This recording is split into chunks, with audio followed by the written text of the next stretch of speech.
কি করতে হবে? মাহফিল আবার জমাই কেমনে?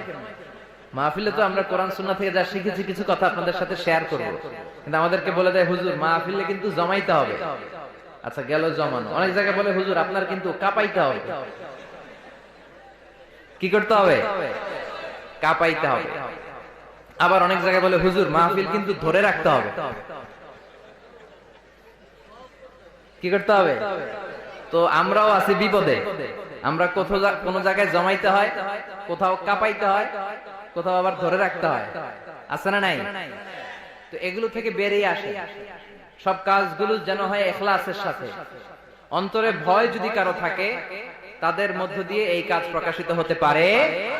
যাদের হৃদয়ে আছে আল্লাহর ভয় তারা কভু পথ ভুলে যায় না। আল্লাহর প্রেম ছাড়া এই দুনিয়া কারো কাছে কোনো কিছু চায় না।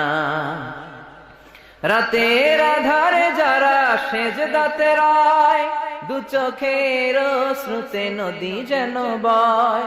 ছলনার হাতছানি যতই আসুক পেছনে ফিরেও সে তাকায় না।